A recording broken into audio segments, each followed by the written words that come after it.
Welcome to MetalVice in 666. I'm one of your hosts, Brian, joined with the other hosts, Karen. And today's episode is another concert poster edition. We're going to be doing our Behemoth and Arch Enemy poster. Right. So let's go ahead and start the timer. Yeah.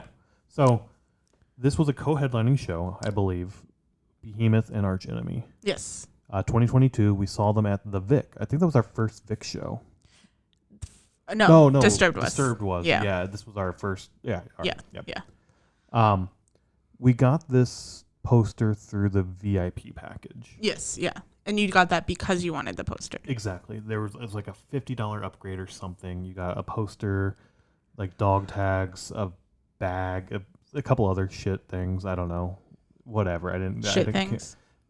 Stuff I'll throw away, basically. Maybe not. I can't remember. But the poster was one of them. And I was like, I spend $30 to $50 on a poster at a show anyway. Might as well just pick this up too. Yeah. But it was tiny. It's this like little flyer piece of paper thing. It's like the size of a printer piece of paper, whatever that size is. 11 by 7 or something. But it's good stock. It's a thick piece of paper, but it's very small. Very small. Just has the tour on the top, Behemoth, Arch Enemy. It is signed by everybody in both bands, which is kind of cool. It is, yeah. That takes up a lot of real estate, though, all those signatures. Right. Like, they could have kind of stretched it out a little bit more where they have the North America Siege Tour, or Siege 2022, and then have Behemoth, Arch Enemy, and then everybody could sign and then have the dates, which I think maybe is what they were thinking here, but the signatures went over too much. So.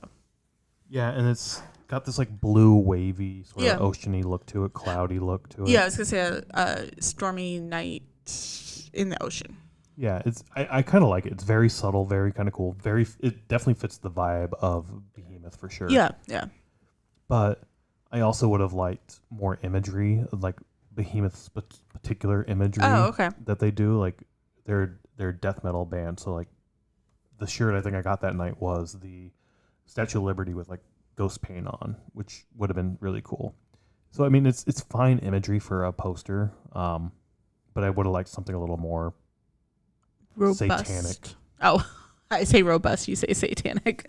Yeah, I don't know. I get what you're saying, instead of just the wave in the Black Sea or whatever. So, but we took this again to our friends at Foursided. Did an excellent job yet again helping us figure this out. We were in the stage of doing double mats, so we kind of did that again. Yep. We went with a blue bottom mat and then a gray top mat to sort of like tie everything together. I think the gray for the signatures. Yeah, so I think the gray, because it's kind of like a silver gray, and that was to pull out the signatures, as well as then the blue to pull out the ocean water, or like the whatever, the cloudy or ocean. I think it's like the moonlight on the ocean is what I think of it. Yeah. So I don't know if that's true, but that's what I think of when I see it. So like to pull out that blue color from that as well, to kind of make the the colors pop. So I think it worked really well. I do honestly. too. Yeah.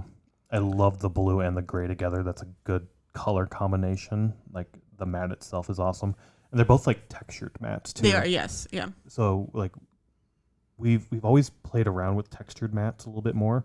I think this one pops out a lot more than like another one. Yeah, but I wonder if the texture of like the gray pops out more because like the frame goes opposite. So like, because they're both gray, like a gray frame or silver frame, whatever you want to say, and then a gray mat. But like the gray mat, the texture is like horizontal, where the frame is, it makes it look like it's circular, but it's like vertical. So yeah, I don't remember why we picked this mat. Honestly, I liked the not the mat, sorry, the frame. I like this frame a lot. Yeah, but I don't know why. I don't remember why we pulled this in either. I don't know. I don't remember what we looked at, but I know silver frames isn't something also we don't choose them very often. We normally go for the darker colors, like the blacks and like black texture and everything.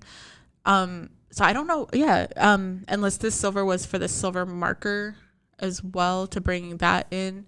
But yeah, I don't remember why we did like the vertical circular looking frame. I like the texture on the frame. Honestly, like it's like the spirally metally kind of look to it. Yeah. The contrast between that particular frame and that gray mat is just enough where the gray on gray I'm fine with. Yeah, right. Right. I really like that. It came out really well, I think. Yeah. I wish I would remember the reason why we chose this frame. I feel like we would have done other things like black or something, but then the black maybe just didn't fit quite well because there was too much black or something. I don't know. Yeah, I remember looking at black, but then I think it made the mattes even look darker, like everything looked darker. But now looking at it, maybe a specific black would have went well, like if it was more kind of rounded again, but like black rounded. I don't know.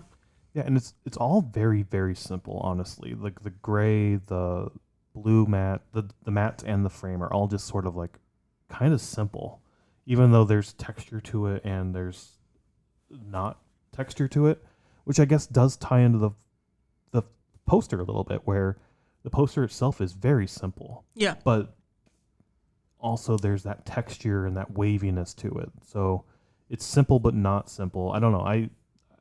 This is definitely one of my favorites. Really? I like it a lot. Oh, okay. I do like how it came together a lot. I mean, is it my favorite poster? No.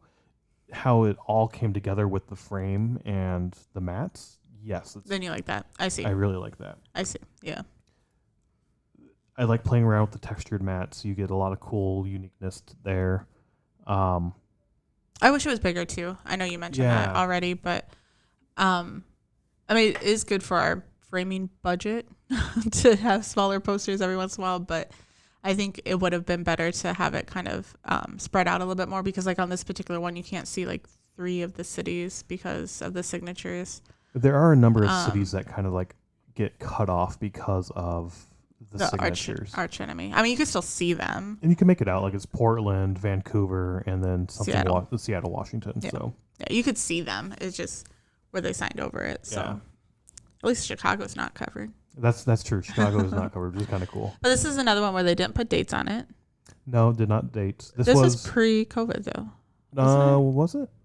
2022, I thought, right? Oh, 2021, 2022, yeah. Yeah, 2022. Yeah. So they weren't putting dates and stuff, which maybe they'll start again. Maybe. But yeah.